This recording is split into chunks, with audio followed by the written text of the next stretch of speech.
Power in small towns doesn't always come from politics. It comes from fear. A white gang had been quietly driving out black families across a Georgia suburb using threats, fire, and silence. When they kidnapped a black woman on her morning walk, they thought she'd be another easy win. What they didn't know was that her husband was a former Delta Force commander with a past buried in classified missions. He wasn't loud. He didn't need to be. By the time they realized who they had crossed, it was too late. They hadn't just taken someone's wife, they'd declared war. Before we go any further, comment where in the world you are watching from, and make sure to subscribe because tomorrow's story is one you don't want to miss. The sun hung low and warm over the rooftops of Meadow Ridge, softening the early autumn air as it slipped across neatly trimmed hedges and carefully watered lawns, casting long, amber-tinted shadows that stretched lazily over the sidewalks. It was the kind of neighborhood where the illusion of safety wrapped itself around everything like ivy. Quiet streets, familiar waves, and driveways lined with SUVs and strollers.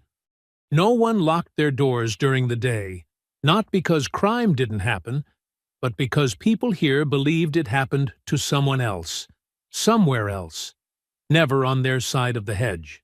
There was a rhythm to it all, a carefully preserved calm built on knowing glances, subtle boundaries, and a kind of order that left little room for disruption, especially if that disruption didn't look like them. Jasmine King moved through the neighborhood with the ease of someone who had adapted to those rhythms without ever fully belonging to them. Around her wrist, a slim fitness band rested beneath the sleeve of her hoodie, mostly forgotten during these walks, but always active.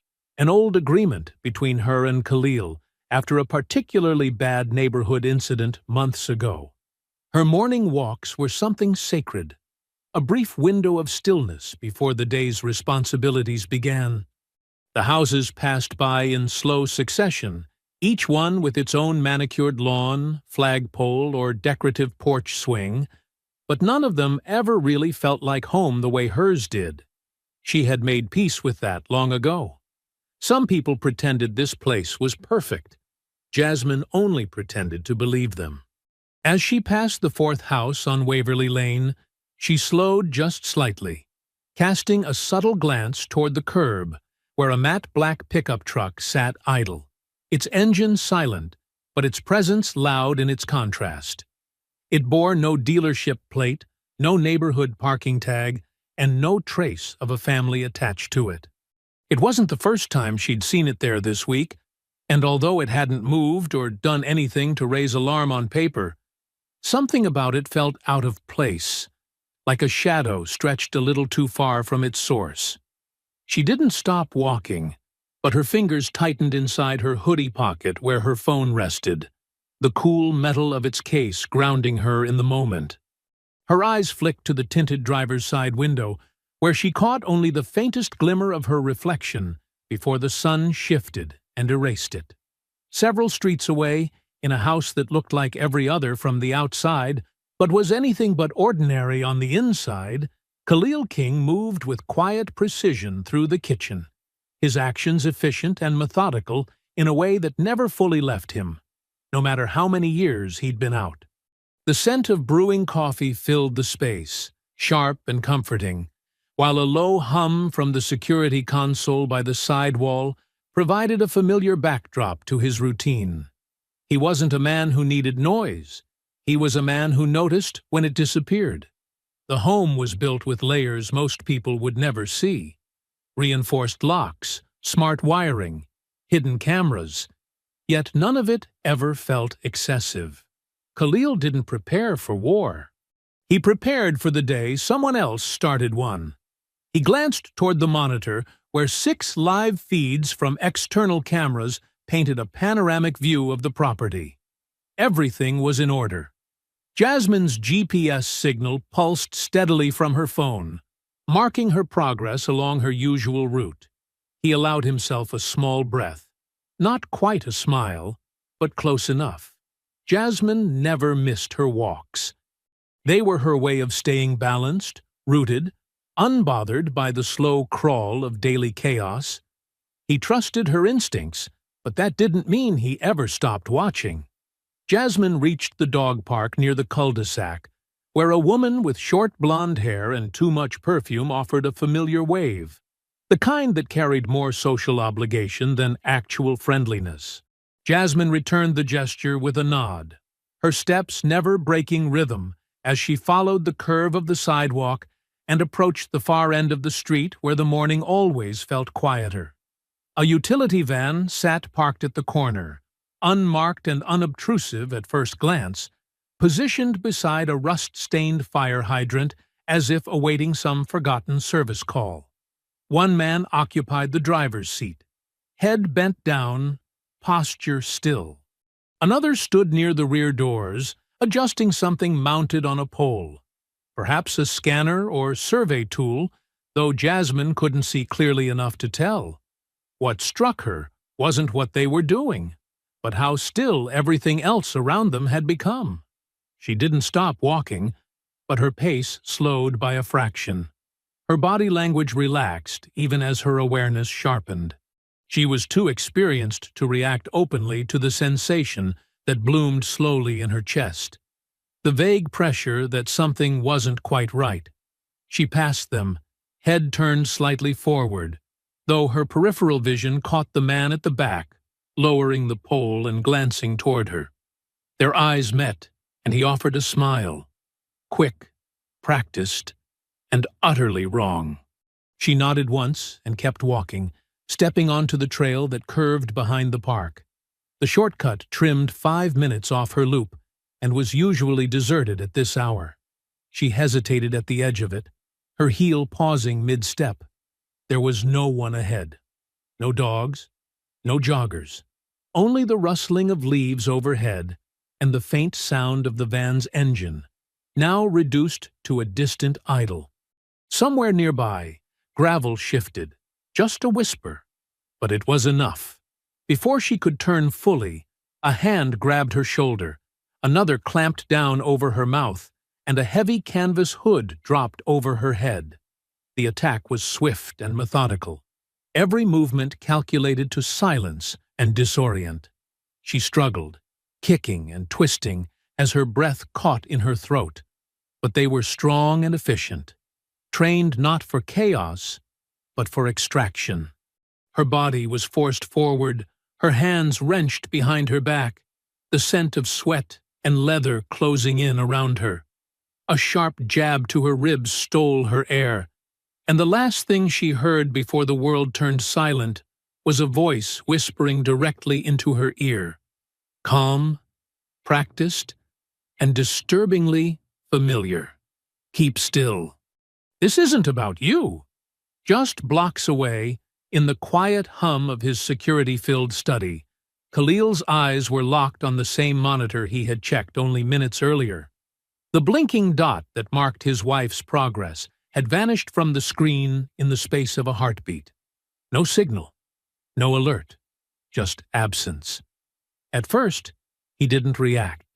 He blinked once, leaned slightly forward, and refreshed the page, expecting the signal to reappear with the minor delay that sometimes occurred when the device moved out of range or momentarily disconnected from the satellite. He had seen it before, usually when Jasmine took the path through the wooded shortcut behind the park, where coverage had occasional blind spots due to the elevation and dense tree cover. It had happened before, rarely, but this didn't feel like one of those drops. This wasn't random. It was too clean, too sudden. He refreshed again. Still nothing. He leaned back in his chair, fingers steepled lightly beneath his chin, eyes narrowing just a touch. He didn't move from the desk immediately, didn't race out the door like some panicked husband in a movie, because Khalil didn't operate from emotion until emotion had earned its place. He studied the timestamp. Signal loss recorded at 7:43 a.m. It was now 7:46. 3 minutes. Inconclusive. He pulled up the GPS history and traced her last known location. watching the pale blue line map her usual route, uninterrupted, right up to the trail's entrance.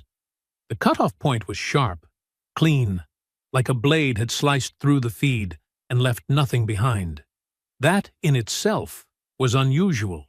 Typically, the system logged fluctuations or gradual loss. This was abrupt, surgical. But even then, Khalil refused to assign meaning without evidence. He didn't like ghosts. He preferred facts. By 8:02, he was standing in the hallway, his phone pressed to his ear as he dialed her directly. It rang. Once, twice. Then went to voicemail. He waited exactly 1 minute, then called again. Same result. This time, he left a message, calm and measured, his voice giving nothing away. Jazz, it's me. Your signal dropped a little while ago. Probably nothing. But give me a call when you get this. By 8:25, he had tried a third time, then switched tactics, pinging the emergency tracker embedded in her fitness band, a backup feature they had agreed upon but rarely used. It returned no response. He stared at the data screen longer than necessary, running the numbers through his head like a field equation. It had been nearly 45 minutes since the last location ping. The average length of her walk was 42 minutes from door to door, give or take 2 minutes depending on whether she stopped to talk with someone or lingered at the park. She hadn't yet returned. She hadn't called. Her signal was gone. Her backup tracker was offline. The pieces began to realign themselves. Khalil moved then, but not in a rush. Every step was deliberate, every movement purposeful. He crossed the house in silence, unlocking a panel disguised as part of the bookshelf and retrieving a compact black case from the recessed compartment behind it. Inside was not just a weapon, but an entire operating framework, tactical tools, encrypted comms, and gear he hadn't touched in nearly 2 years. As he unlatched the lid, a cold certainty settled across his shoulders like armor. Still, he didn't speak. He didn't say it aloud, not even to himself. It was only after 9:01 a.m., more than an hour since the signal vanished, when he returned to the security console and began pulling footage from every angle within a 5-block radius. He cross-referenced street views, doorbell cams, and municipal traffic nodes he wasn't supposed to have access to. He ran an automated plate sweep and queued satellite images logged from the Department of Transportation's relay system. It was an advantage of the life he had lived before, of the quiet access no one thought to revoke. He was supposed to be retired, forgotten, left alone. But whoever had taken Jasmine didn't know who he was. By 9:28, he had eyes on the trailhead. The footage wasn't clear enough to catch the act itself, but it was enough to confirm she had entered. What struck him more was what followed. The utility van. He froze the frame, enhanced it, ran the plate. Nothing came back. No registration. No match. The camera angle caught a blurred reflection in the passenger side mirror. Just a flicker of motion, but enough to show someone exiting the woods and slipping back into the van. Whoever they were, they moved like professionals. No fumbling, no hesitation, no wasted gestures. Not street punks or random thugs. Not opportunists. He narrowed the focus and took a still shot of the driver's profile. It wasn't much, just a jawline, a sliver of the cheek, maybe a patch of ink near the neck, but it was enough for Khalil to start building a face. He pulled from memory, from patterns, from every file he had ever studied about abductions, mercenary tactics, and extraction behavior. By the time the clock edged toward 10, the calm that had once defined his morning was gone. Not broken. Replaced. He didn't allow panic to take root. He didn't allow fear to cloud his vision. He allowed action. He assembled his gear slowly, silently, each motion practiced from years of repetition. Kevlar vest, sidearm, digital scrambler, GPS suppressor, burner phone, encrypted comms chip. He moved through the space like a man preparing for a reconnaissance op in hostile territory. Not because he was overreacting, but because he no longer believed the situation was something benign. As he stepped out onto the porch, his eyes scanned the street with a precision that didn't belong in suburban America.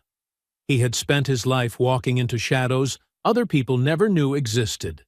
He had fought in places where the line between ally and enemy shifted every hour. But this wasn't war. Not yet. This was personal. And whoever took Jasmine King had just stepped into a war of their own making. By late morning, Khalil had converted the study into a silent operations center.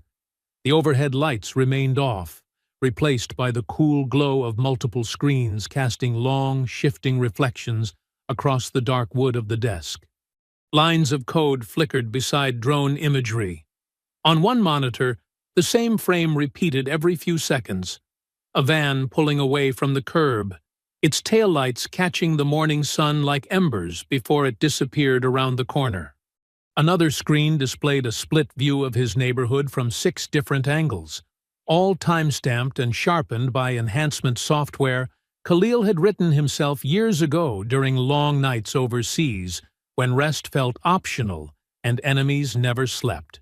He sat motionless in his chair, his eyes tracking each movement captured across the array of feeds, his fingers barely brushing the keyboard as he ran background processes in parallel, license plate checks, satellite echo points, signal drift maps. All of it conducted with the silent fluency of a man trained to extract clarity from chaos. He wasn't reacting anymore. He was rebuilding the incident frame by frame, hour by hour, and breath by breath, until it gave him something, anything, he could work with. There was no place for panic in this room. There was only the plan and the inevitability of its execution. The van had been positioned with care, stationed just outside the trailhead exit point for no more than 6 minutes.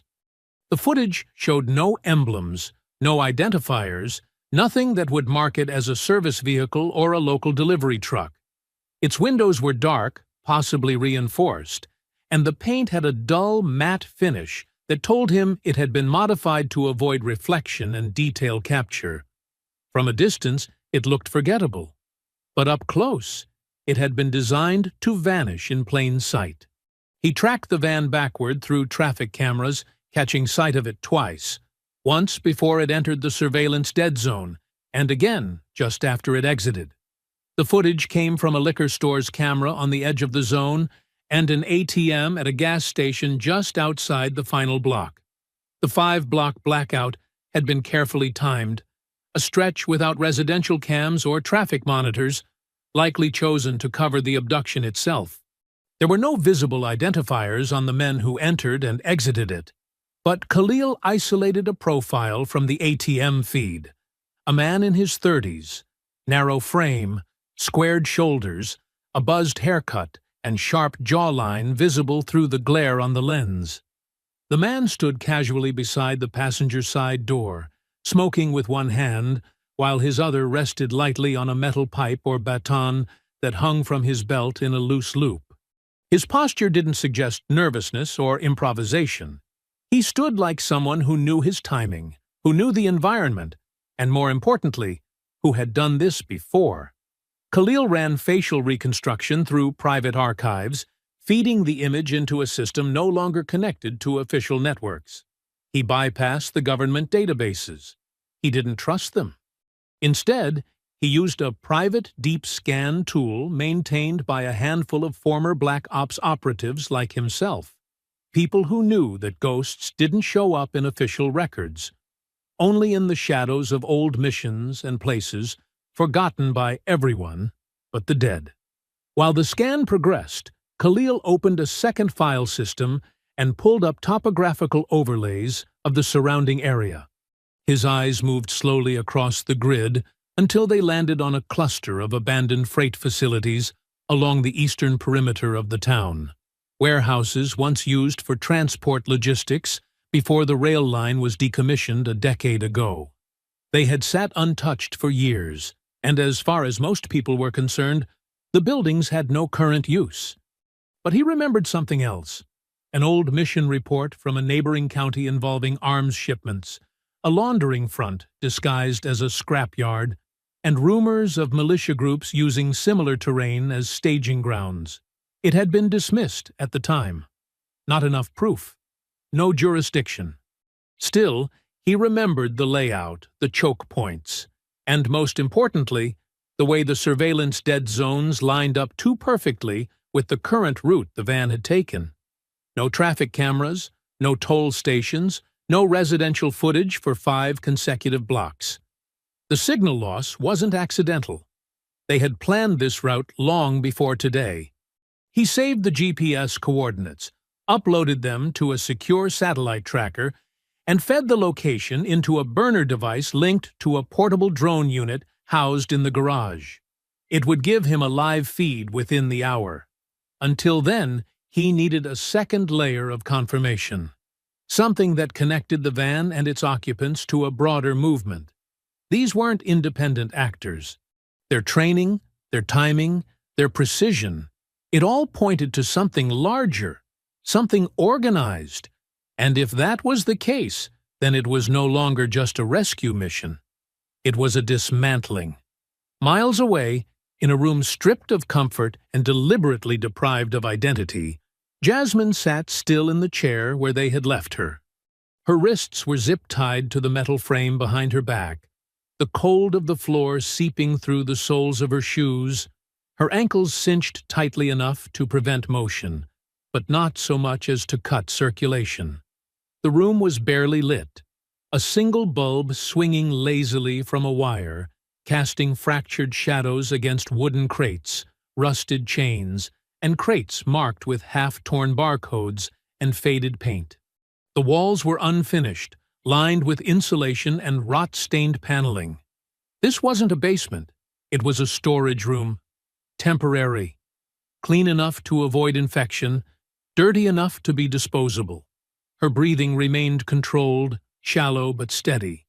Her body slouched forward in a way that gave the appearance of disorientation. But her mind was sharp. She had counted the number of steps from the van to the room. She had noted the echo pattern in the hallway outside and memorized the sequence of mechanical sounds from what she suspected was an old freight door locking mechanism. She knew 2 men were present at all times, and that a third one, the man who had spoken to her during the abduction, moved differently, without sound, without scent, without wasted motion. She closed her eyes briefly and replayed his words. "Keep still. This isn't about you." He had whispered it with the practiced ease of someone who meant it. But Jasmine didn't believe him. Everything was about something. And if they had gone to this much trouble to take her alive, then she wasn't just a warning. She was leverage, information, bait. And if she was bait, then Khalil was the target. Her head tilted slightly, her eyes lifting to the far corner of the room where a blacked-out camera lens blinked once every few seconds, steady and methodical. They were watching her, and she intended to let them. Let them think she was breaking down. Let them believe she was already weakened.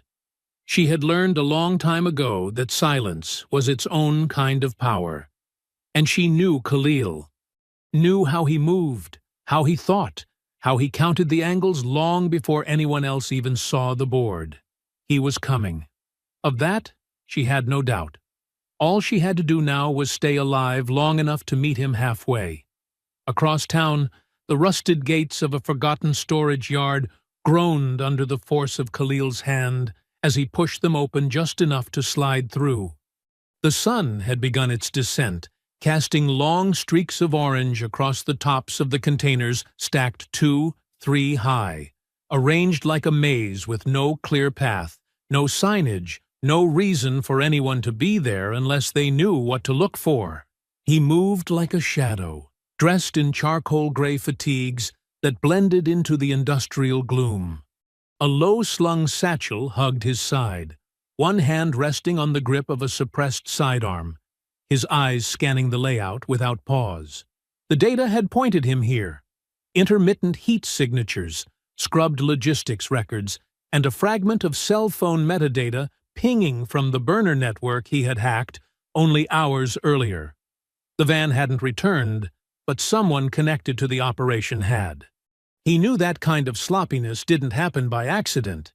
It happened when people believed they were invincible. They were about to learn otherwise. He crept past the edge of the stacked containers, eyes narrowing at a half-open roll-up door flickering under the stuttering light of an overhead bulb. Voices echoed faintly inside. Male, low, unguarded. There were no sentries, no external cameras, no signs of organized defense, and that, more than anything, confirmed his suspicion. These men weren't expecting retaliation. They believed no one would come looking for a missing black woman. Not here. Not in this town. And certainly not from a husband who, in their minds, was just another civilian.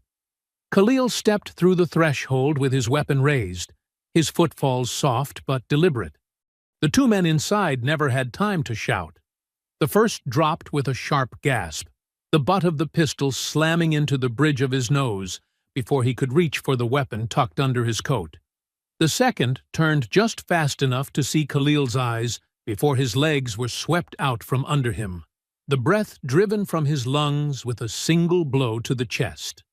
Khalil knelt beside him, pressing the gun to the man's neck, his voice low, steady, and without rage. "I'm not here for you. I'm here for what you're protecting." The man's mouth opened, but Khalil didn't wait. He stripped the phone from the man's jacket, tossed a pair of flex cuffs around his wrists, and left him face down in the dirt. He'd wasted enough time. He needed intel. He needed names. And now he had a device. Cheap, unbranded, encrypted, but poorly secured. He walked out just as calmly as he had entered. By the time he returned to his SUV, parked several blocks away beneath the cover of dusk, the phone had already yielded something interesting. There were no contact names, no call logs, and only one active app. A secure messaging program shielded by a biometric lock that had, fortunately, not been disabled by the unconscious guard's still warm fingerprint. Inside, Khalil found messages written in code, threads that didn't resemble gang slang or drug exchanges, but operational commands. Asset moved. Route B confirmed. Extraction complete. Next target under review. He stared at the screen, the words flat and precise, military in tone. This wasn't just a crew of thugs snatching people off the street for ransom or threats. This was organized, methodical, and the phrase "next target" struck a chord deep in his chest that hadn't stirred since his last classified op overseas. He saved the messages, encrypted the file, and burned the original SIM with a lighter flame until the casing cracked. He had what he needed, for now. Inside the storage facility, Jasmine's captors had changed shifts. The younger one, the one with nervous eyes and too many questions, had taken a position near the door, while the older one stepped outside to smoke. She watched the younger one carefully, her breath still slow, her posture unchanged. But when he moved closer to the table and muttered something under his breath, her eyes flicked toward him just long enough to make him notice. "You got a name?" she asked, her voice hoarse but steady. He looked surprised. He hadn't expected her to speak. He hesitated, then shook his head. "Not supposed to talk. But you want to," she said, her voice softer now, tilted just enough to feel disarming. "You're not like the others," he scoffed, but she caught the shift in his stance, the doubt. "They don't tell you everything, do they?" she continued. "They say it's about making the town safe, cleaning up the streets, keeping order. But then it's not just homes anymore. It's schools, it's churches, it's women." He didn't respond, but he didn't walk away either. "I know why you're here," she whispered. "Because someone told you if you didn't join them, you'd be next." A long silence followed. Outside, the man known as Red leaned against the wall. watching the building's entrance through narrowed eyes. He hadn't said much since the abduction. He hadn't needed to. He operated like a blade drawn halfway from the sheath, always just short of violence, always ready. He took a long drag from his cigarette, the glow sharp in the twilight, and exhaled slow. He had seen women like her before, smart, too clever for their own good, the kind who thought they could bend men with nothing but words. She was dangerous, not because she was loud, but because she was patient. Red flicked the cigarette into the dirt and stepped back inside. Elsewhere, under a thick veil of official indifference, Khalil sat in the sheriff's office across from a man who wore his badge like a family heirloom and his authority like a shield. Sheriff Beck didn't flinch as Khalil laid a printed photo of the van on the desk. "That's your business," Beck said casually, leaning back with a slow breath. "But we don't have anything on that plate. And, unless you've got evidence of a crime committed in this jurisdiction, I'd appreciate you leaving the investigation to those of us wearing the star." Khalil's expression didn't change. He simply stood, collected the photo, and slid it back into the file. "You already know what happened," he said quietly. "You just think if you ignore it long enough, it'll go away." Sheriff Beck smiled, thin, practiced, patronizing. "You be careful, Mr. King. Not everything in this town needs a hero." Khalil didn't answer. He didn't need to. The conversation with Sheriff Beck echoed in Khalil's mind long after he left the office. Not because anything new had been said, but because of the way it had been delivered. Measured, dismissive, just smooth enough to hide the truth in plain sight. Beck hadn't asked for details, hadn't leaned forward, hadn't pretended to care. There had been no curiosity, no urgency, just that familiar air of men who believed time itself would fold around them in deference. It told Khalil one thing: Beck already knew. Or worse, Beck was complicit. He stepped into his vehicle and closed the door slowly, letting the sound seal him in. Outside, the sheriff's office continued with its quiet, unbothered rhythm. Inside, Khalil was already halfway through deconstructing the layers beneath it. He didn't need to chase the man. Beck would reveal himself in time. The real question now was who had placed the infrastructure beneath him? Who had the reach, the coordination, and the confidence to operate in broad daylight under the illusion of law and order? Back at his temporary command post, Khalil transferred the encrypted messages he'd extracted from the gang phone into his secure laptop.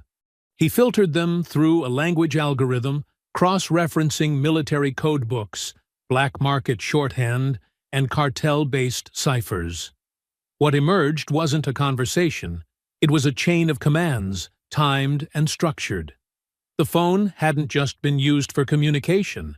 It had been part of a system. Nodes triggering location pings, automated check-ins, and pre-programmed tasks. It was designed not just to follow orders, but to track compliance.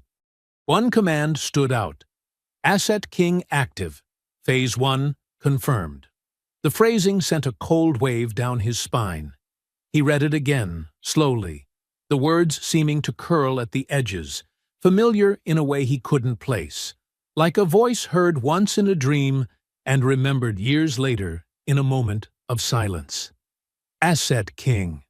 He stared at the screen longer than he meant to, his fingers stilling on the keyboard. He opened a different folder, an archived set of classified mission logs that hadn't been touched in nearly 6 years. The operation had been domestic, buried under several layers of compartmentalization, and labeled in vague terms about strategic containment and interstate stabilization efforts. At the time, it hadn't made sense. He'd asked questions. Most were never answered. But now, in the coded structure of those messages, something was rising from the fog. The messages referred to something called Purity Line. He ran the name through his intelligence crawlers. At first, nothing surfaced, just the usual political bait, web chatter, and false positives. But in a suppressed forum once used to track domestic terror threats, he found a dormant thread dated 18 months prior. It contained only one image, a circular insignia of interlocked arrows overlaid on a black and red shield. The caption read, "Purity line confirmed. Intel blackout ordered." Khalil sat motionless, eyes locked on the screen. The symbol matched one he'd seen stitched into a mission patch back in 2016. Barely a glimpse, worn by a civilian contractor during a joint operation in Colorado. He remembered thinking it was unusual, something out of place. He'd asked about it. The handler had brushed it off, saying it was project-specific and not for team review. He hadn't pushed it then. He had accepted that things above his clearance existed. But now, years later, it was staring back at him. This wasn't just a kidnapping. This was a coordinated movement. And for some reason, he was already written into it. Elsewhere, in the cold silence of the storage room, Jasmine stirred gently in her chair. Her limbs ached from the tension of stillness, but she didn't move with desperation. She shifted with purpose, just enough to draw the attention of the younger guard who had begun pacing again, his nerves building in the vacuum of unanswered orders. His partner, the one she called Red in her mind, hadn't spoken to her directly. He watched instead, hovered just beyond the doorway, only stepping in when she grew too quiet for too long. He was the threat, the real one. But the other man, he was uncertain. She could feel it in the way he glanced toward the hallway whenever Red left, in the way he hesitated before tightening the zip ties that morning, in the way his gaze dropped each time she met his eyes. He hadn't signed up for this. Not completely. And she intended to exploit that fracture. "You have a sister?" she asked softly, her voice cutting through the stillness like a thread pulled taut. The guard froze, halfway through another step. "What?" he replied, startled, not by the question, but by the fact that she had broken the silence. "A sister," she repeated, her head tilting toward him with careful slowness. "Someone younger. Someone you swore you'd always protect." He didn't answer immediately, but the tension in his shoulders gave him away. "Don't," he said after a beat, his voice thin, uneven. "I'm not here to hurt you," Jasmine said, her voice low but even. "But you know this isn't about law and order. It's not about protecting anything. It's about fear, control. And sooner or later, they'll turn it on you, too." The guard swallowed hard, but didn't move away, didn't threaten. He just stood there, caught between belief and doubt, between loyalty and conscience. From the hallway, Red's voice cut through the air, sharp and deliberate. "Step outside." The guard blinked, startled, then exited quickly, brushing past Red without eye contact. Red entered the room and stood just inside the door, arms crossed, his posture casual but loaded with intent.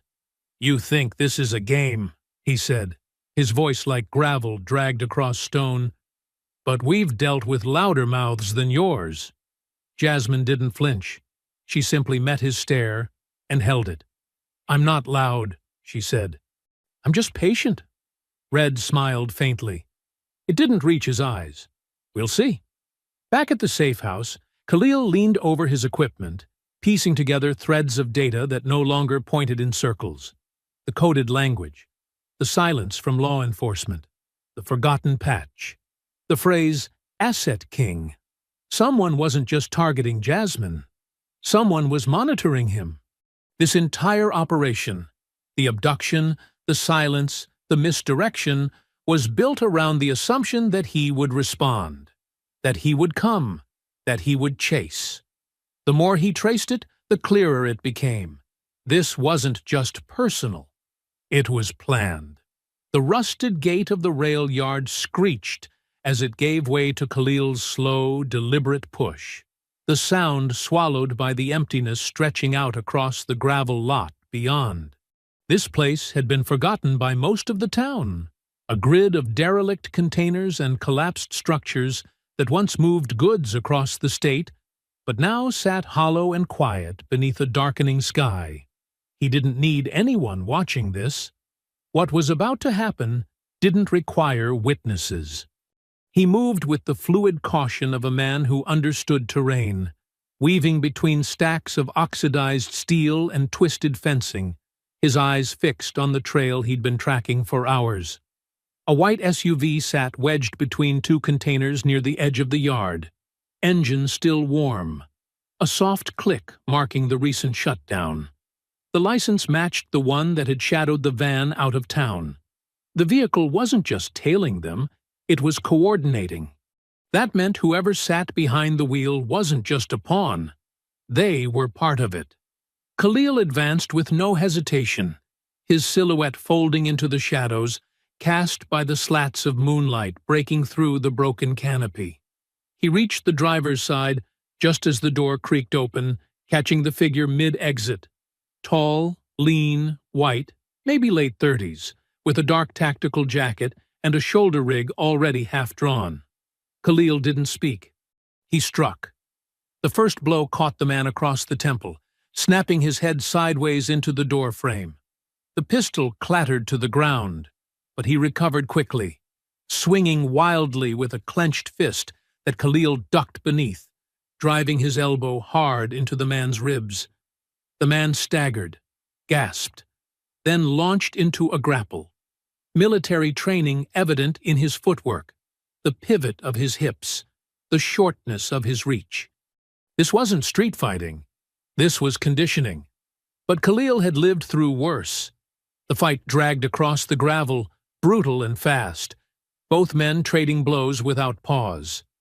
The man, Cal, as Khalil would soon learn, landed a glancing strike to the side of Khalil's face, opening a shallow cut above his brow. It barely registered. Khalil slammed his knee into Cal's thigh, spinning him toward the SUV and driving his head into the rear panel with enough force to leave a dent. Cal dropped to one knee, breath hitching, arms raised in a desperate block. But Khalil was already on him, hooking one arm, wrenching it backward until Cal shouted, the shoulder dislocating with a sickening pop. The scream cut the silence of the yard like glass. "You follow the van," Khalil growled, his forearm pressing into Cal's throat as he pinned him against the ground, the gravel grinding into skin. "Why?" Cal choked, jaw clenched tight, blood running from the corner of his mouth. He didn't answer. Khalil twisted the arm harder, shifting his weight just enough to force the pain into something white-hot and unbearable. Cal's body arched. "I'm not asking twice." "Back off," Cal rasped, voice breaking. "I'm not the one who grabbed her." "You're with them," Khalil said, his voice calm but coiled with menace. "That's enough." "I was just the tracker," Cal spat, gasping as Khalil released a fraction of pressure. "Surveillance. Relay. I swear." Khalil dragged him up by the collar and shoved him against the side of the SUV, eyes locked on his. "Then you know where they took her." Cal hesitated, breathing ragged. Khalil slammed him again, the side of his skull hitting metal with a sharp thud. "Quarry Road," Cal gasped. "North Side compound. She's probably there." Khalil froze, his eyes narrowing. "Compound?" Cal nodded, eyes squinting against the pain, sweat now pouring down his face. "They don't keep people in the open. That place, the Hollow, they move them there for processing, vetting. People disappear in there. And you deliver them?" "No," Cal groaned. "I report. They give the orders. Everything's coded. Everything." Khalil reached into the man's jacket, retrieved a rugged phone from an inner pouch, and flipped it open. The device buzzed once, encrypted. He shoved it into his own pack, then stepped back, breathing hard, the cut on his brow now dripping down the side of his face. "You're going to tell me about the Hollow," Khalil said, stepping forward again, voice low and final. "And you're going to tell me what Purity Line is?" Cal froze when he heard the name. His eyes, wide, shaken now, searched Khalil's for something, anything that might explain how he knew it. "You shouldn't know that," he whispered. "But I do," Khalil answered. "So talk." Cal's body sagged against the SUV, his dislocated arm trembling with every breath. "You were in the files," he said finally. "Asset King. Phase 1. They knew you'd come. They planned for it. You were the variable they built the program around. She wasn't the target. You were." Khalil didn't speak. He simply stared at the man as the blood throbbed behind his eyes. Cal continued, his words broken now, forced out one at a time under the weight of his own pain. "Everything you've done since the abduction, every move, you weren't uncovering anything. You were following a trail they set. And that's when it hit Khalil. Not as a suspicion, but as an anchored truth. He wasn't just hunting them. They had wanted him to. They had been watching him long before Jasmine vanished. And now, the trail didn't lead to an answer. It led to a trap. The air inside the safe house had turned still, heavy with the kind of quiet that doesn't offer peace, but instead invites revelation. Khalil stood motionless before the array of screens lining the wall, his eyes locked on the server he had just breached. The flickering lines of code slowly translating into structured folders, each stamped with a seal that didn't belong to any public database, each more unsettling than the last. At first, he thought he'd found only intel left behind by the men who took Jasmine. But what appeared on the screen now felt different. It wasn't random. It wasn't a trail someone forgot to scrub. It was waiting for him. The folders were nested deep within a shell company tied to a technology firm based out of Northern Virginia. Harmless in appearance, no public contracts, no press releases, just vague corporate speak about predictive analytics for urban revitalization. But Khalil recognized the defense contractor's true name, buried in the source code. He had heard it before, once, in a debriefing during his final months in uniform. A firm that had worked with DARPA on neural mapping and urban behavioral forecasting. Their projects were always ghosted, plausible deniability, no press, no paper trails. And now, somehow, this firm was linked to real estate deeds, development grants, and forced property transfers scattered across the town Khalil had tried to make his home.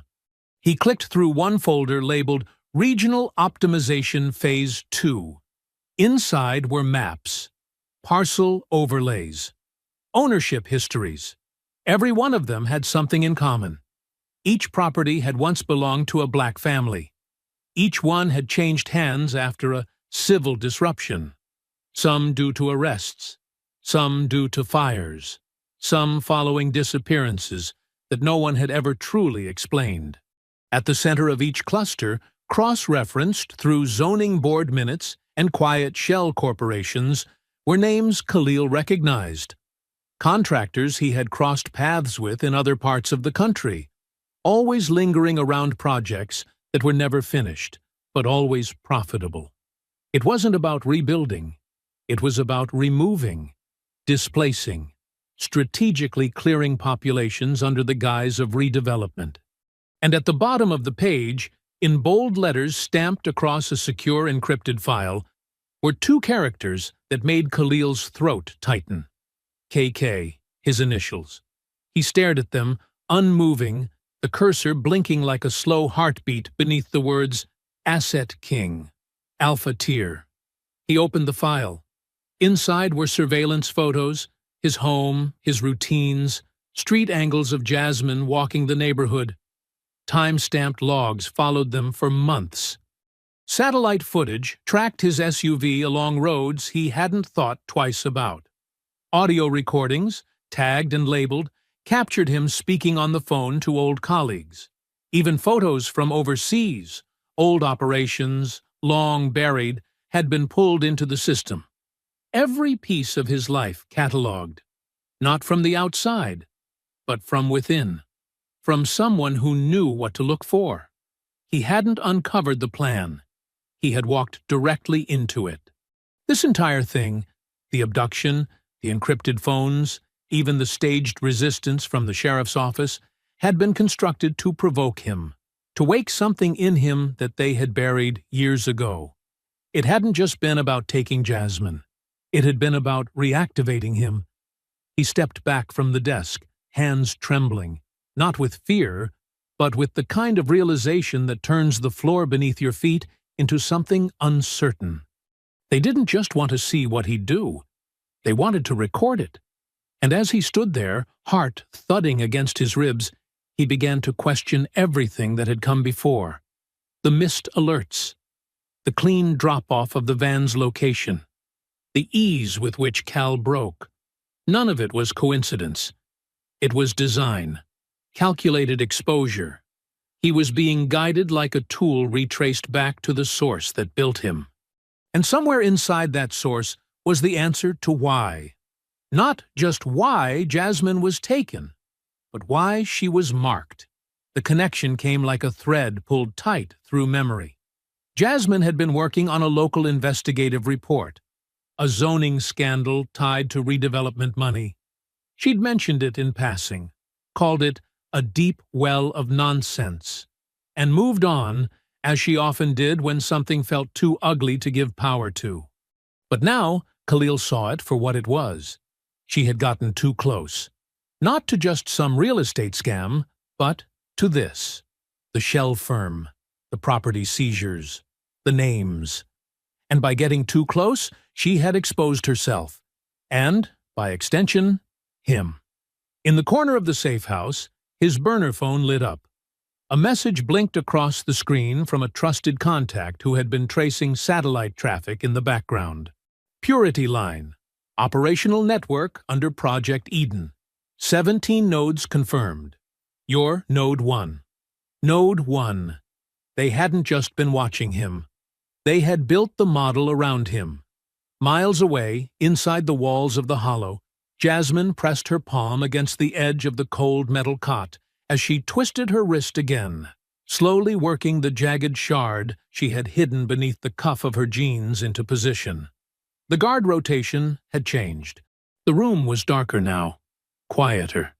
She could still hear voices outside the corridor, Red among them, giving orders in clipped tones, but they had relaxed in posture.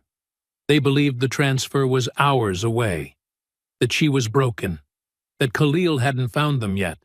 She closed her eyes and counted to 3. Then she moved. The shard bit through the plastic zip tie at her ankle with a slow, scraping tension. It snapped clean. Her leg jerked slightly, but she held steady. One wrong move, and she'd lose the tool. She had one chance. Her hands were still bound behind her, but her legs were free now. She adjusted her balance, shifted her weight, and waited. Red would come again.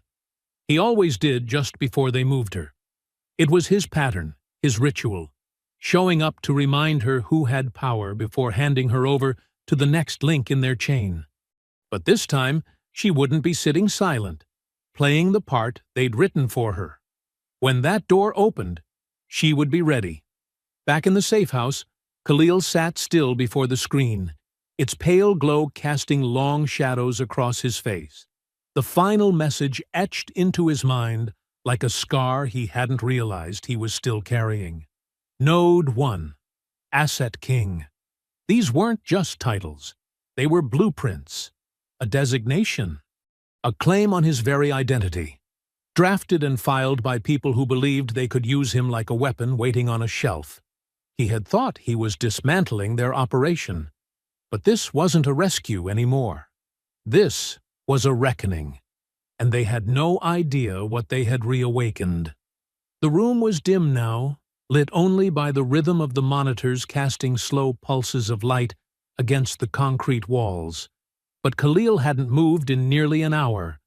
He stood before the center screen, his arms crossed tightly over his chest, his body rigid, not in readiness, but in something heavier, something colder. What stared back at him wasn't a tactical file. It was a timeline, a digital portrait of his life, spanning nearly a decade, catalogued with the precision of a surveillance program designed to track every movement, every stop, every contact. At first, the photos had seemed random. Overhead shots from foreign deployments, blurry images from base entries, satellite captures of intersections he'd forgotten he'd crossed. But the deeper he clicked, the more impossible it became to ignore. These weren't mission archives. These weren't gathered by enemies. These were his. Moments no one else should have had access to. Him walking through a secure compound in Jordan, standing outside a medical tent in Al-Hasaka, boarding a nondescript vehicle in Ankara under the cover of night.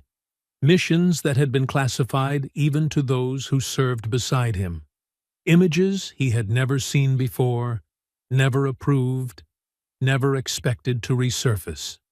And yet, here they were, time-stamped and arranged like pieces of a profile. One he hadn't built, but one that had been constructed around him nonetheless. He scrolled further and found the earliest ones, grainy, years old. A security camera from a highway toll booth outside Atlanta. Another from a gas station in Tennessee. Then from a church parking lot in Missouri. He wasn't even active then. He had been trying to live a life, trying to be someone else. But someone had still been watching, tracking every transition, every place he'd stopped to breathe.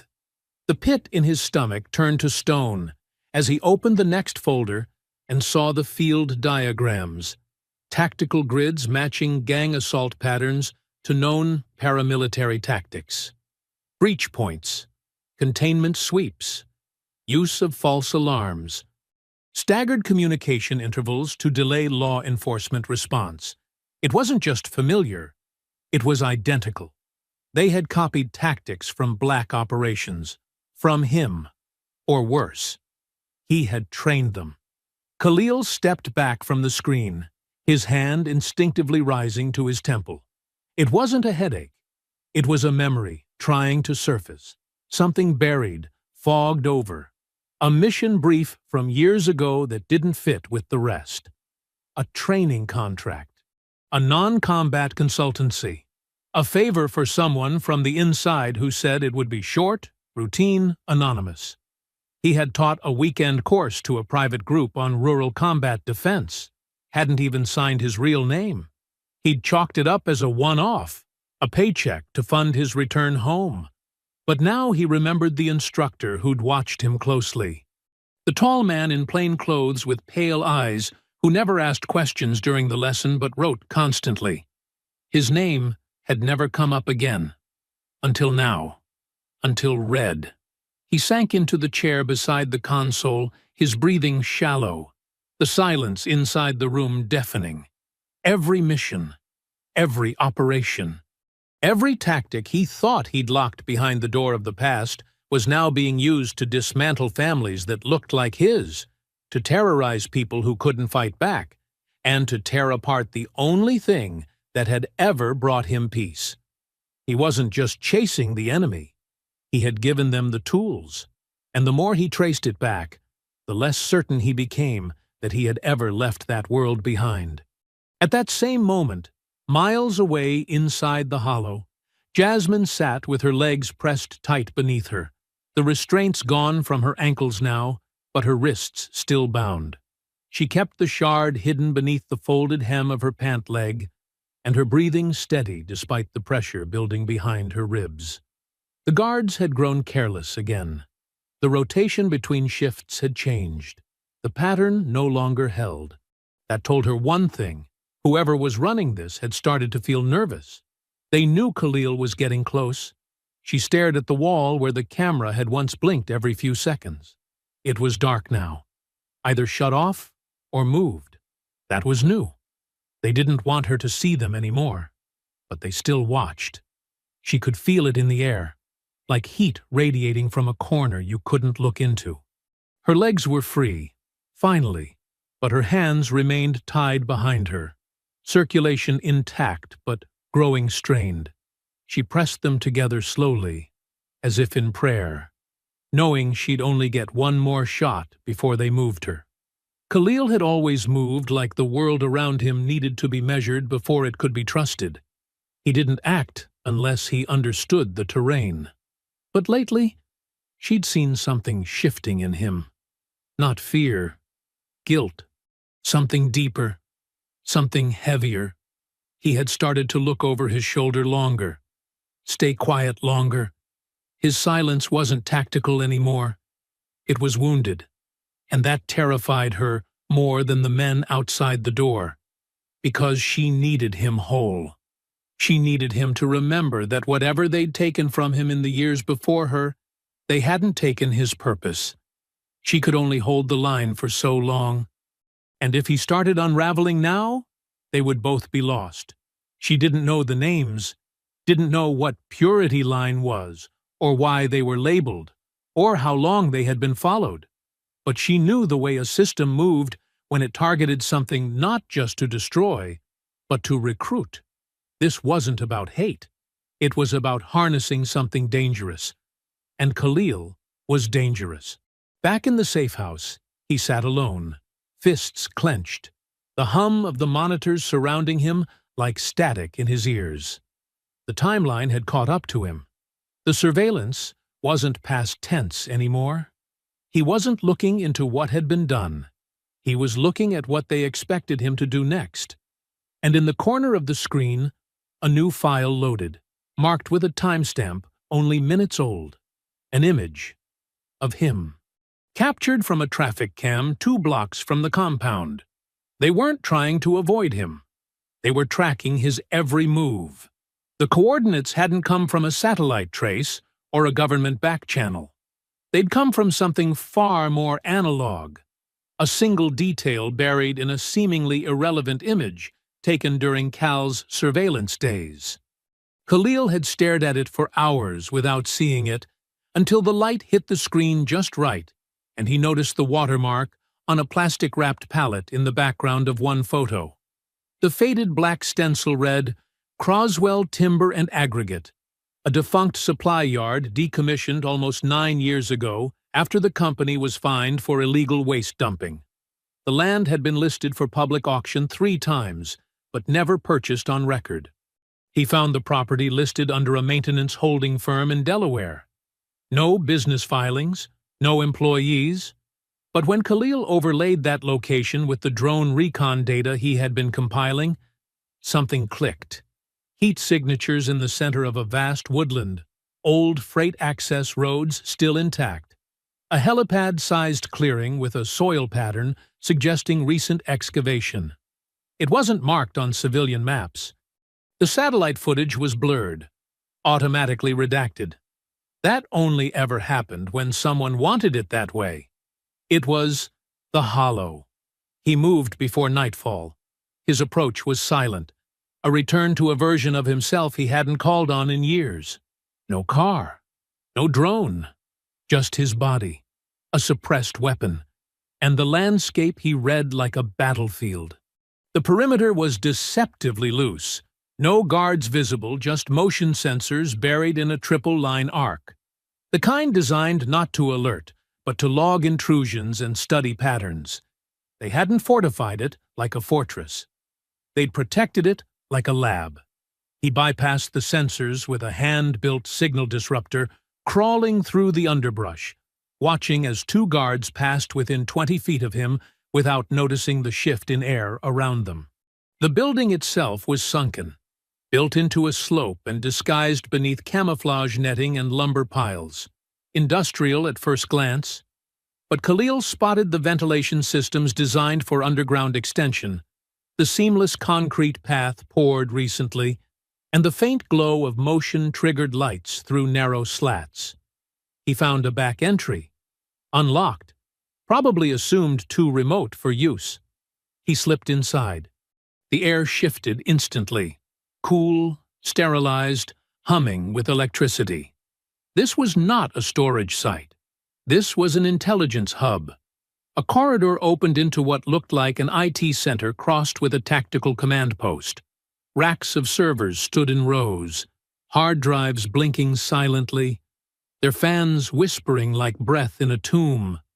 Screens displayed maps, faces, names, dotted clusters across the state, maybe the country. Digital pins over majority black neighborhoods, over towns undergoing redevelopment, over locations he had once passed through without a second thought. Khalil moved deeper. One workstation sat slightly apart, its monitor unlocked, cursor blinking. On screen, Operation Shadowline. Active. His heart slowed, then climbed. He scrolled. The first page bore his photo, military ID, service years, special operations record, all accurate. Beneath it, a field marked Cognitive Reactivation, Probability, 98.3%. Another page listed Jasmine as Relational Catalyst, Tier A. She wasn't just leverage, she was part of their model.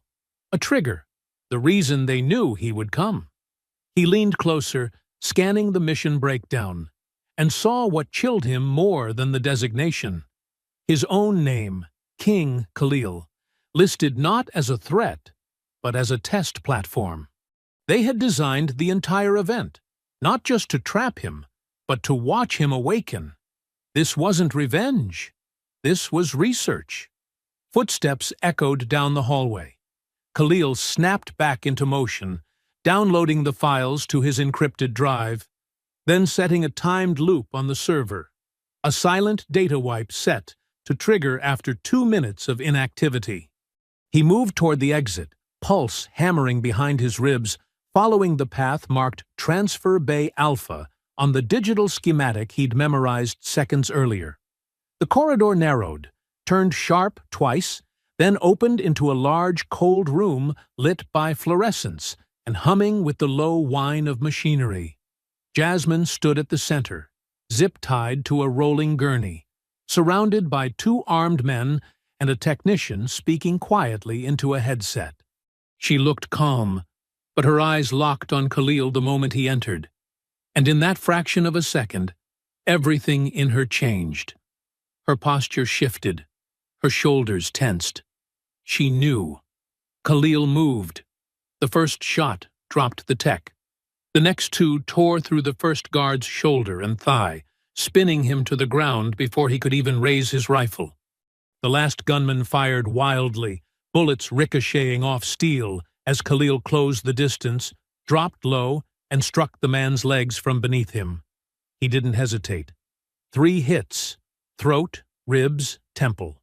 And the man dropped, unconscious, before his weapon hit the floor. Khalil rushed to Jasmine, cutting through her restraints with a blade drawn from his vest. Her wrists were raw, but she didn't flinch. "You came," she said, voice low, steady despite the chaos around them. "You didn't think I would?" he asked, helping her to her feet. "I knew you would. I just didn't know how much of you would still be left." That stopped him, just for a breath. Then footsteps pounded in the hallway. No time. They moved. Together, they slipped through the loading door into the hallway beyond, Khalil guiding her with one hand and firing with the other, moving like he had in Fallujah, in Kandahar, in all the places he had promised himself he'd never revisit. The path bent and twisted, but he'd memorized the map. He didn't hesitate. The compound shook with alarms as automated locks began to seal the doors. The hallway stretched before them, narrow and windowless, lit with the dull pulse of emergency lights flickering red along the baseboards. Jasmine kept pace beside him, her breath sharp in her throat, wrists still raw, steps uneven. Behind them, the sound of boots pounded through the steel and concrete. Fast, coordinated, closing in. They turned the corner, and the first wave hit.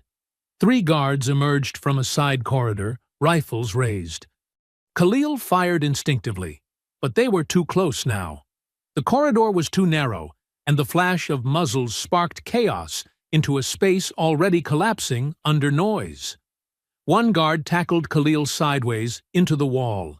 the two of them crashing against a bolted panel with a guttural thud. The rifle was torn from his grip, and the world tightened into fists, elbows, knees. The man was trained, quick, tight stance, closed fists moving with tactical precision. But Khalil had fought men who moved faster and hit harder. He absorbed the first 3 blows to his ribs, his left arm caught between them, then pivoted low, driving his shoulder into the man's stomach. They crashed to the floor, grappling in a tangle of limbs, the guard's elbow ramming into Khalil's jaw, sharp and jarring, teeth catching the inside of his cheek. Blood filled his mouth. He didn't stop. He wrapped his arm around the man's neck and twisted hard, dragging him back just far enough to slam his head twice into the floor until his resistance fell slack. But there was no time to recover. The second guard came in high, boot smashing into Khalil's shoulder as he rose, sending him sprawling back into the wall. The pain jolted down his spine, and before he could regain balance, a baton came whipping toward his ribs. He blocked with his forearm and felt the snap ripple down through bone. His body flared with heat, instinct overriding hesitation. He surged forward, caught the man's wrist mid-swing, and drove his knee up between the guard's legs, lifting him off the ground, then twisted, using the man's own weight to hurl him headfirst into the opposite wall. The third guard advanced toward Jasmine, reaching for her with one hand while drawing a blade with the other. But she was faster than he expected. Even without her hands free, she pivoted on her heel and drove her knee directly into the man's gut, knocking the wind from him. She turned her shoulder and slammed him back against the wall, using every ounce of leverage she could manage. Khalil lunged across the space and brought the heel of his boot down on the man's ankle, snapping it sideways. The guard collapsed, howling. Jasmine leaned against the wall, panting hard. "You good?" he asked quickly, checking her hands. "Cut me loose," she said. He retrieved the blade from the unconscious guard's belt and sliced through the restraints, her wrists falling free at last. They moved again, breathless, bodies aching. Ahead, the corridor curved toward the lower exit stairwell.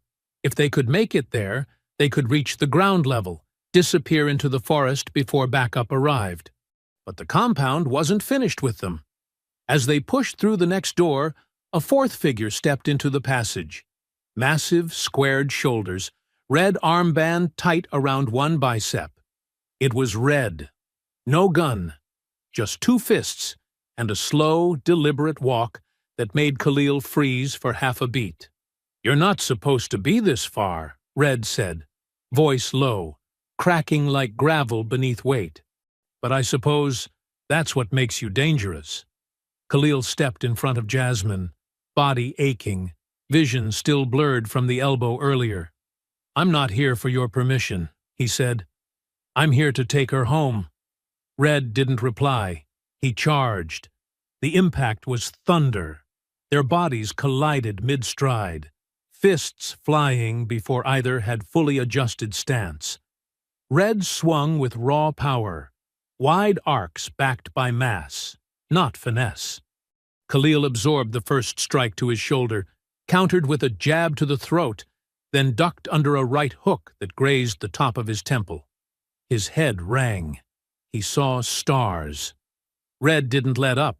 He grabbed Khalil by the vest, slammed him into the wall, and drove a punch into his ribs that bent him sideways with a choked groan.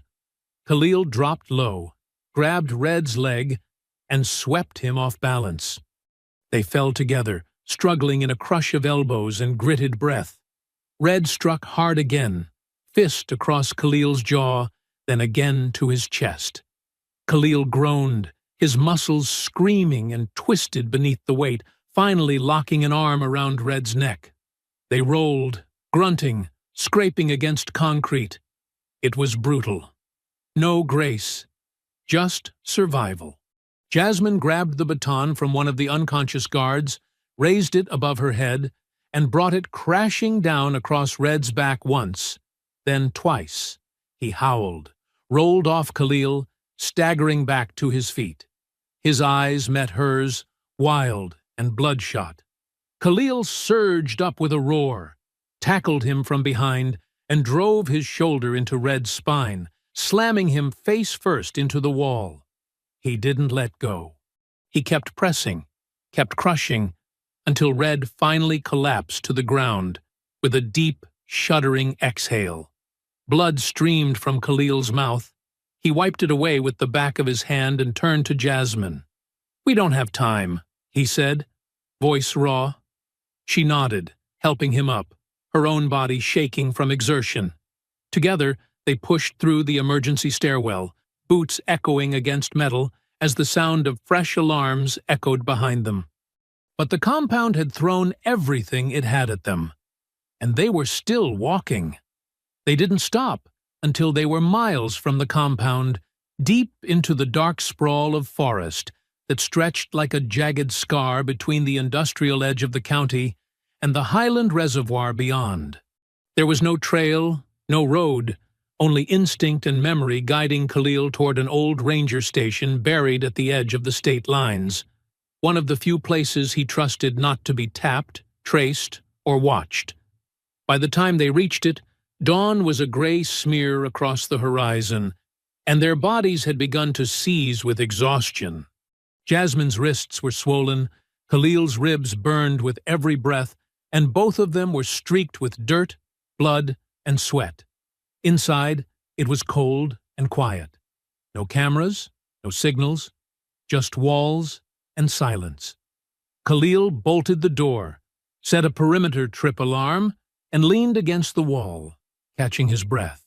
Jasmine sat at the edge of the wooden table, her face pale, her hands trembling, as she reached into her waistband and pulled free the folded piece of paper she had hidden in her clothing, torn from one of the briefing packets she had glimpsed when they'd first tried to move her.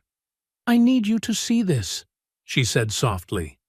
Her voice threaded with something he didn't immediately recognize. Grief, maybe, or something harder to carry. He stepped forward, took the paper from her hand, and unfolded it. The top corner bore the same project name he'd seen before: Operation Shadowline, Relational Asset Monitoring. But it wasn't the title that made him stop breathing. It was her name, typed neatly under a column labeled Pre-Selection Compatibility Pairing. Jasmine Reed King. Role, Catalyst. Assigned to Subject KK. Activation Threshold. Emotional Imprint. Observed Traits. Grounding. Stability. Stimulus Control. Pairing. Initiated November 2015. He read it again. Then again. She hadn't spoken yet. She didn't need to. Her eyes were fixed on the floor, shoulders still, the space between them filled with too much history to rewrite. "They picked me," she whispered finally. "Long before I knew you. Maybe even before you knew me. We met, but the choices weren't really ours, were they?" Khalil stared at the paper, the breath in his chest flattening. He remembered the date, November 2015, the conference, the bookstore she wandered into, how they'd started talking about cities and displacement, and the myth of coincidence. He had always told himself it was fate, but now he wasn't sure if that made it better or worse. "I didn't know," she said. "Not until I saw this. But they knew. They built a profile around us. They put me in your path. And I fell in love with you on my own, Khalil. That part is still real. I swear to you, that part is mine." He turned from her, fingers curling around the edge of the table. The wood cracked slightly beneath the pressure. His ribs still ached. His head spun. The files, the designation, the timelines. They weren't just surveilling him. They had shaped him. There had never been an outside. There had only been the test. The door buzzed once, his private comm line, the one only two people still knew. One of them was Pierce. He answered. The screen lit with static first, then resolved into the face of a man Khalil hadn't seen in years. Older now, with hair gone gray around the temples, and a stillness in his eyes that said more than words could. "You saw the files," Pierce said. "Didn't take you long." Khalil didn't speak. Pierce leaned forward slightly. "You need to understand. This wasn't a betrayal. It was a design. You were built for this. Everything they feared about what a black man could become if he wasn't broken, they turned into a template, a warning. You were the weapon. You just thought you were the hero." Khalil's jaw tensed. "You signed off on this. I built the framework." "Yes. But when I saw what they did with it, when I realized you were never meant to come home, I tried to tear it down. You disappeared before I could warn you. I stayed long enough to collect evidence, to sabotage pieces from the inside. But I couldn't stop the rollout." Khalil's hand hovered over the screen, ready to end the call. But Jasmine placed her hand over his. "We can use this," she said. "The files, the tracking software, the names you pulled. If we bury this, they'll just build another system. But if we expose it, they'll deny everything," Khalil snapped. "They always do," she said, steady now. "But we don't need them to admit it. We need to show it. The zoning maps, the surveillance logs, the training schedules, all of it links their tactics to government funding, to land theft, to voter suppression. You wanted a reckoning. This is how we make it count." Pierce watched silently. Khalil turned back to the screen. "Can you get us access to the satellite files?" he asked. Pierce nodded. "For 24 hours, maybe less. After that, I disappear. And so should you." Khalil cut the line. Jasmine stood at his side. "You okay?" she asked. "No," he said quietly. "But I'm awake." They spent the next 10 hours underground, tucked deep into the concrete belly of a shuttered civil defense shelter built in the 60s and forgotten by everyone except the few who had once used it as a fallback position. It was the last clean space Khalil could trust. No cell signals, no drone detection, no distant hum of surveillance. Just walls thick enough to silence the past, and a screen bright enough to drag it back into the light.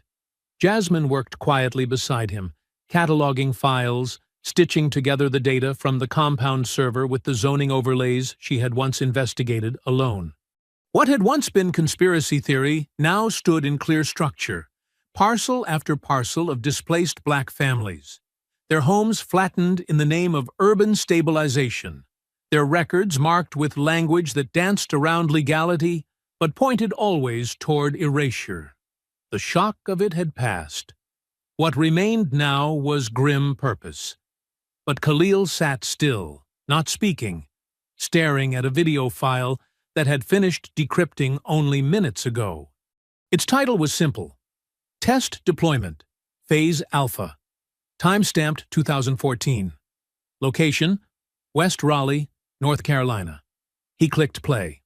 At first, it was just drone footage, overhead views of a quiet residential block, modest homes, cracked sidewalks, kids' bikes leaning against porch rails. Then came the breach team. 6 men, moving fast, military gear, unmarked vests. Khalil's breath caught as he saw the lead figure exit the armored van. It was him. He watched himself knock down the front door of a corner house, rifle raised, voice muffled beneath the mask as he shouted commands in Arabic. Commands meant to simulate a foreign operation, a terror sweep. He remembered that mission. The intel had said the house was being used as a domestic pipeline for overseas weapons funding. It had been approved by internal security clearance. The report said minimal civilian contact, high-value assets suspected. But there had been no weapons, no operatives, only a grandmother and her teenage grandson, both detained for 48 hours before being released without charges. The block had emptied within 2 weeks. The homes were sold within 4. He clicked the next video. Detroit, then another, St. Louis, then Chicago. Every mission played out the same, carefully framed as anti-terror actions, executed with clinical force, recorded for internal analysis. He stared at the footage. Familiar neighborhoods emptied under the guise of war. He had followed orders, trusted intelligence, but now, watching it with new eyes, it wasn't just betrayal. It was replication. They hadn't used his skill. They had copied it. And every operation was a reflection of what they'd learned from him. Each neighborhood destabilized, each community scattered. Within months, developers moved in. And on the zoning maps Jasmine had built, those same neighborhoods were marked optimized. It wasn't a coincidence. It was design. And Khalil had carried it out. He pushed back from the table, the breath in his chest going shallow, the walls suddenly too close. "They used me," he whispered, the words torn from somewhere deeper than his lungs. Jasmine turned to him slowly, her voice gentle but clear. "They studied you, tracked your choices, anticipated your reactions, and then they deployed you where you were most effective. You weren't supposed to question it." "I didn't," he said, eyes distant. "That's the worst part. I followed the data. I believed the briefs. I trusted the threat assessments. But it was never about threats. It was about creating absence. I was the absence." Jasmine stood and walked toward him. "You weren't the only one. They had Pierce feeding them your deployment preferences, your moral thresholds. He gave them the parameters, and they ran simulations. If you flinched, they recalibrated. If you questioned something, they pulled it from your queue. They turned you into a tool by making you think you were making choices." He looked at her, jaw tight.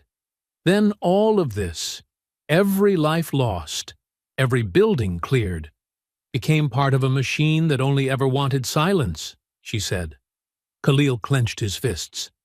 "I destroyed my own people." "No," Jasmine said, stepping closer. "They destroyed your trust. You didn't know, but now you do. And now you fight back." He turned to the screen again and opened a folder labeled Primary Node. Asset KK. Inside were psych evaluations, video logs, heat maps of neural activity. Even his biometric response to simulated threat footage, fear, anger, hesitation, all tracked, tagged, and weaponized. They had modeled him like a weapon system. And at the center of every diagram was a phrase, Shadowline, functions only if the weapon believes it's free. He stared at it. Every mission he'd led flashing through his mind in pieces. Doors kicked, files burned, faces forgotten in the name of something he never truly understood. A low beep from the secondary terminal broke the silence. Jasmine tapped into the live feed Pierce had sent, a direct line into the main relay node of the Shadowline server architecture, mirrored through the satellite uplink. One last chance to bring it down. "We upload this to the right places. Open-source journals, zoning commissions, watchdog groups, international media, and we cross-link it to the shell corporations behind the developments. We give it weight. We don't ask them to believe us. We show them." Khalil nodded slowly, as if still catching up to a truth that no longer waited for his permission. The next 12 hours were a blur of final preparations. Khalil packed gear with the silence of a man who had done it too many times before, while Jasmine compiled the last evidence packets into mirrored uplinks.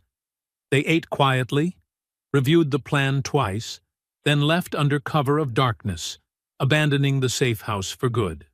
The truck stayed parked near the Ranger trailhead. From there, they traveled on foot, through low brush, soaked fields, and forgotten access roads, until the distant ridge finally came into view.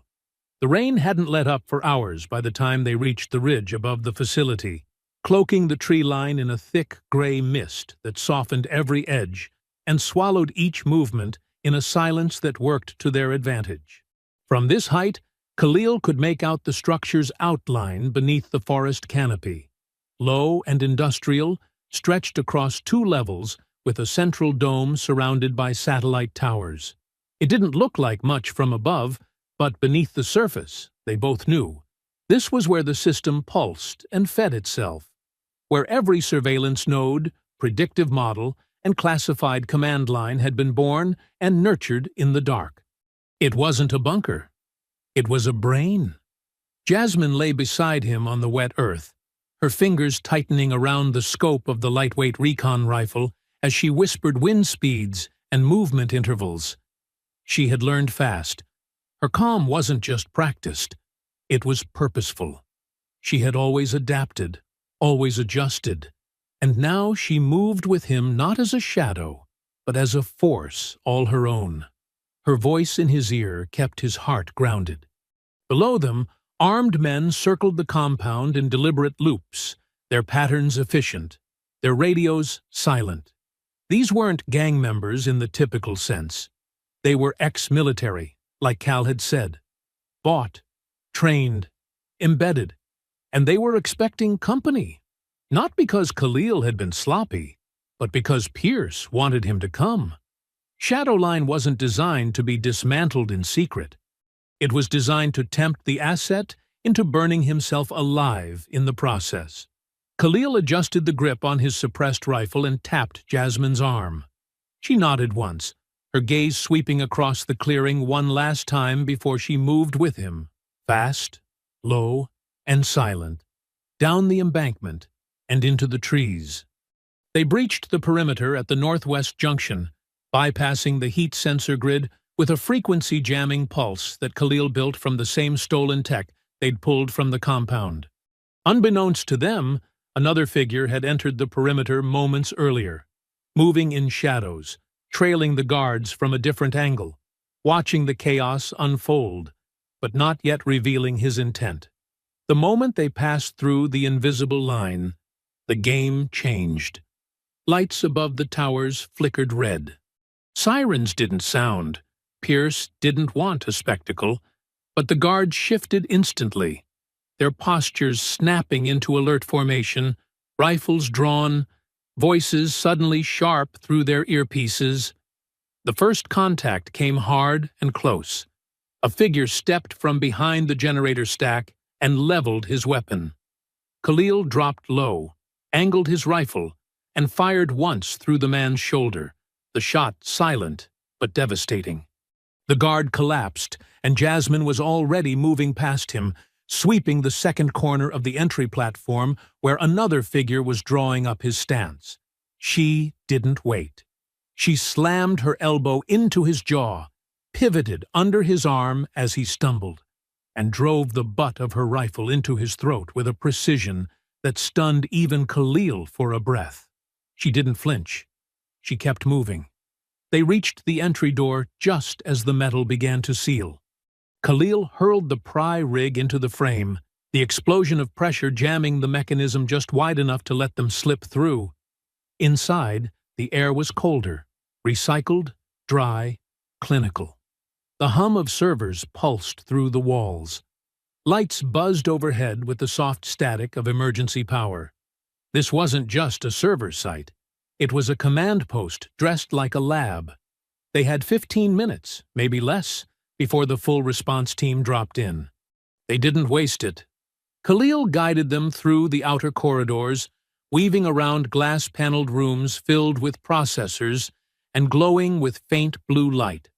The control center lay straight ahead, elevated on a steel platform above a floor lined with fiber cables and hardened conduits.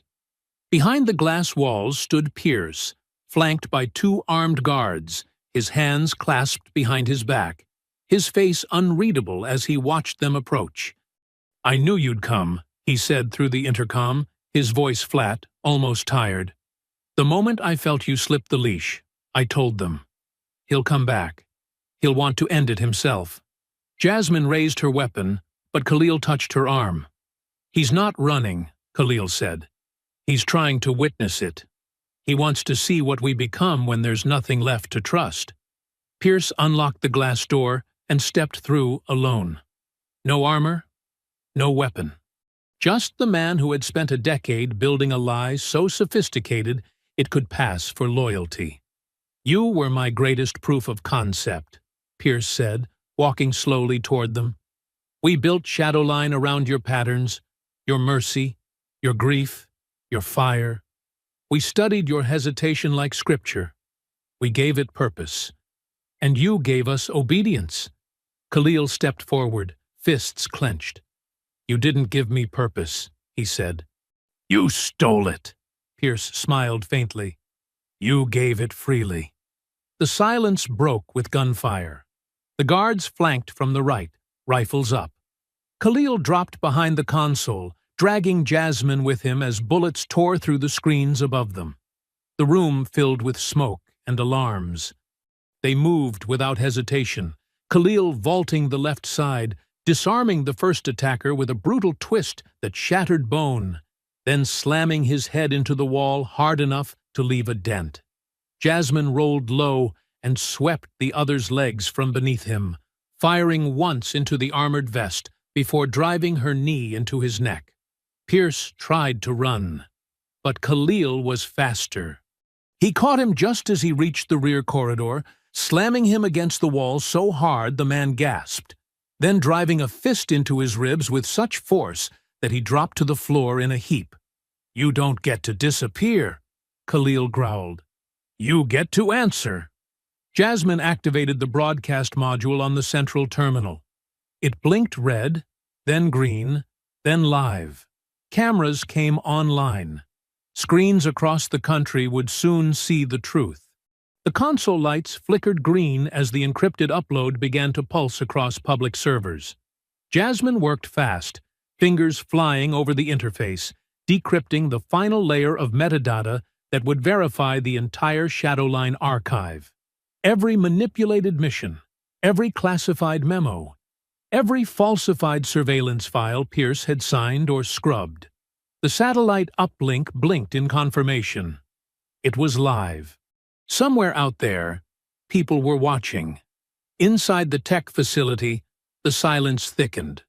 Not with calm, but with the kind of charged weight that comes before an explosion. The broadcast timer ticked down in the corner of the screen, each second pulling their names deeper into the spotlight, unraveling years of constructed silence. Khalil stood behind her, shoulders squared, eyes scanning the upper perimeter of the chamber. He could feel the shift before it came, as if the walls themselves had begun to brace against what was approaching. A dull impact echoed from the northern corridor, a vibration rather than a sound, followed by another and then a third. Closer now, the rhythm deliberate and heavy. Khalil turned his head slightly as a shadow broke from the far side of the glass-walled hallway, wide-shouldered and limping, but steady. Red moved through the frame of emergency light like something unbothered by pain, his jacket soaked through with rain and blood. His eyes locked onto Khalil's with a look not of rage, but of grim necessity. Two guards followed closely behind him, both armed and braced for conflict, but Red lifted his hand without looking back, signaling them to hold. He didn't speak. He just walked forward. Jasmine rose from the terminal without hesitation, her posture upright, weapon in hand, eyes never leaving the advancing figure. Khalil stepped forward, intercepting the distance between them before the hallway closed too tightly for movement. He said nothing. Red didn't need words either. Their history had already been written in blood and silence, and what followed would not be resolved by debate or explanation. Red let the rifle strapped across his chest drop to the floor with a hollow clang that echoed off the walls. There was no warning and no opening statement. He came forward with fists raised. The first hit cracked against Khalil's forearm as he blocked high, the second catching him in the ribs hard enough to force a breathless grunt from his chest. He returned with a short left hook that caught Red across the temple, staggering him for half a breath before the man straightened again and closed the gap with a brutal knee to Khalil's side. The pain shot up his spine like lightning, but he held the line, dropped low, and slammed his shoulder into Red's chest, driving him backward into the wall. The impact was loud, sharp, unforgiving. Red brought his elbow down onto Khalil's back, once, then again, and twisted out of the hold, slamming his forearm into Khalil's jaw with enough force to split skin. Blood pooled quickly, warm and thick, but Khalil stayed upright, his muscles burning, eyes sharp despite the ringing in his ears. He pivoted on his heel, ducked the next swing, and drove his fist into Red's stomach, then hooked his leg behind Red's knee and dropped him hard onto the steel floor. They crashed together, bodies rolling, locked in a tangle of fists, knees, and instinct. Every move Red made was calculated with the precision of someone who had studied violence up close, not in theory, but in survival. And every move, Khalil countered, came from a place older than memory. Training etched into bone, every strike tied to lessons bought in blood. He absorbed the hits. He gave them back. There was no grace left, only grit. Red caught him across the mouth again, dazing him for a heartbeat, then scrambled to his feet and reached for a blade strapped beneath his coat.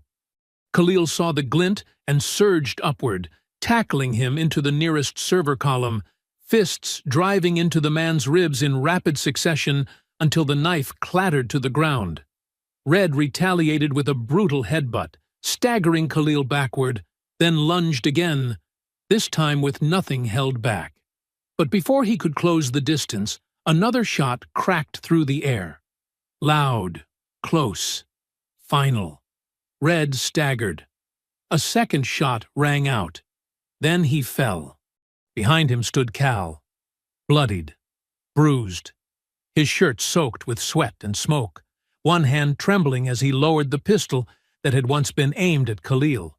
His face was pale, lips slightly parted, but his eyes stayed fixed on Red's motionless body. For a moment, no one spoke. "I followed orders because I believed they made me strong," Cal said slowly, his voice barely audible over the soft whir of the servers around them. But this was never strength. It was just obedience dressed as purpose. Khalil wiped the blood from his mouth with the back of his hand, his chest still heaving, ribs aching with each breath. "You made a choice," he said, voice hoarse. Cal nodded once. "And I'll have to live with it." Jasmine returned to the console. The final file finished uploading. The broadcast was secure, mirrored across networks Khalil had once used to track insurgents, but now used to expose the truth behind the very system he'd unknowingly served. Across the country, data poured into screens: Pierce's memos, the surveillance maps, the forged mission briefs, and video of Khalil's deployments in peaceful neighborhoods under anti-terror pretense. Audio logs played with Pierce's voice, speaking calmly about manipulating a soldier into believing he was righteous when he was merely effective. The world watched.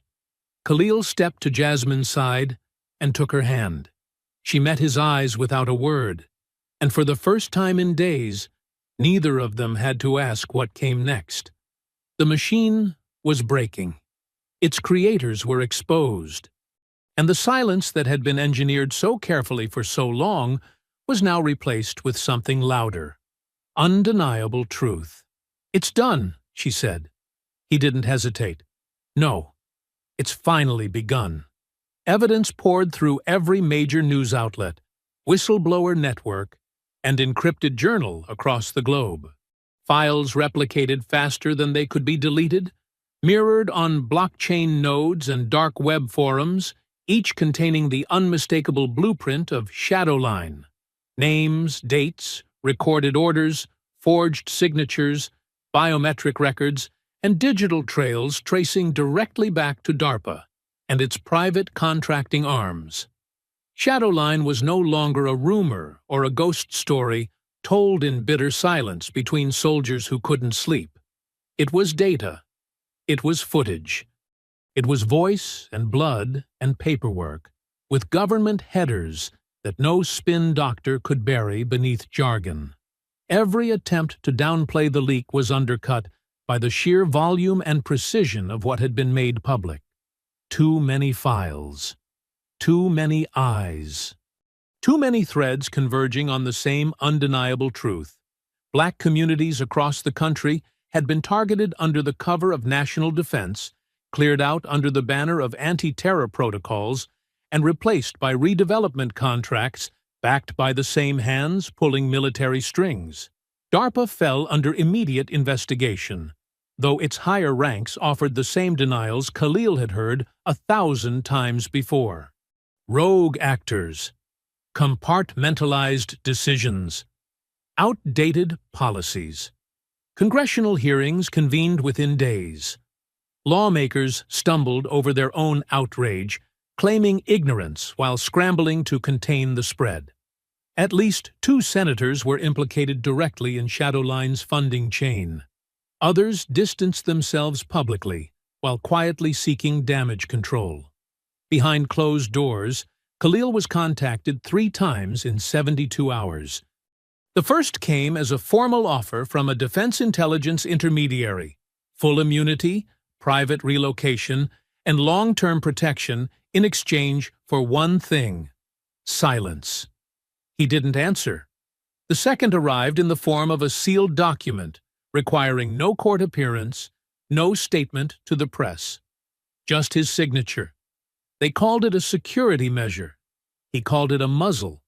The third came with 2 men in a black SUV sitting outside the cabin he and Jasmine had relocated to temporarily, their posture too still, their engine running but unmoving. Khalil watched them from the porch for 10 minutes before walking straight toward them. He never raised his voice, never showed a weapon. But they left, and they did not return. He never signed. "I didn't survive this to stay quiet," he told Jasmine that night. Silence was the weapon they trusted most. "That's why it ends with us." She had nodded, her face calm but lit with something deeper, a resolve that had not faded even after the bruises did. And in the weeks that followed, she channeled every inch of her strength into something neither of them had been sure they would live to build. The Phoenix Signal Foundation launched within 30 days. Not a protest, not a statement, a system.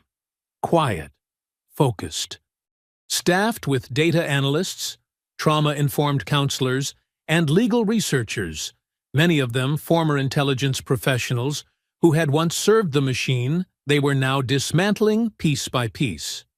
Their mission was simple: track the buried projects, expose the broken chains of command, support the survivors. What began with whispers quickly became a network. Operatives who thought they were alone began to come forward. Men and women who had been embedded, programmed, and deployed under compartmentalized missions designed to leave no trace. Some carried guilt they couldn't name. Others remembered flashes that didn't line up with the reports they were forced to sign. The Foundation gave them a place to speak, to remember, to fight. Jasmine led it all with a steady hand and a sharp mind, her voice clear whenever reporters asked why she wasn't afraid. "Because we already lived through it," she would say. "Everything after is just cleanup." As for Khalil, he didn't vanish into retirement or drift off-grid like so many expected. He didn't return to old roles or pick up a badge of activism either. He stayed in motion, working as a quiet advisor to teams that needed structure and intelligence they could trust. No titles, no uniforms. Just a man who knew what it meant to lose your identity to someone else's war, and how to help others build their own out of the wreckage. There were still scars. He carried them in the way he walked, in the pauses between certain conversations, in the long silences where he measured people not by what they said, but by what they didn't. He never spoke Pierce's name again. He didn't need to. The system Pierce helped design had been exposed, his legacy buried under the weight of truth, broadcast, and irreversible data. Red's body was never claimed. No family, No record beyond the aliases and burner contracts tied to paramilitary enforcement agencies. Cal, on the other hand, disappeared into his own version of penance. He never sought praise or public forgiveness. But the Foundation sometimes received anonymous drops of intel, clean, surgical, and damaging to the people who still tried to move in Shadowline's image. They never confirmed it was him. They didn't need to. On the anniversary of the first breach, the night they took the facility and opened the floodgates, Khalil and Jasmine stood beneath a sky free of drones or satellites, overlooking the new site of the Foundation's permanent headquarters. A repurposed observatory on public land, open to the community, built with funds from settlements that poured in after the government began paying damages to the displaced. It wasn't justice in full, but it was a beginning. Khalil looked to the horizon as Jasmine leaned into his side. "They said we were designed to break," she murmured. "They were wrong," he replied, his arm tightening around her. Together, they stood in the quiet, not hiding, not hunted, just standing, free. In the weeks following the broadcast, the small town that had once served as a quiet staging ground for Project Shadowline became a nexus of national scrutiny. The quaint, orderly neighborhoods, once held together by silence and fear, were suddenly filled with media vans, civil rights investigators, and federal agents walking door to door with warrants and questions. The gang that had taken Jasmine, the same network that had hidden behind redevelopment boards, volunteer committees, and small business alliances, began to crumble the moment the footage hit daylight. Arrests happened in waves.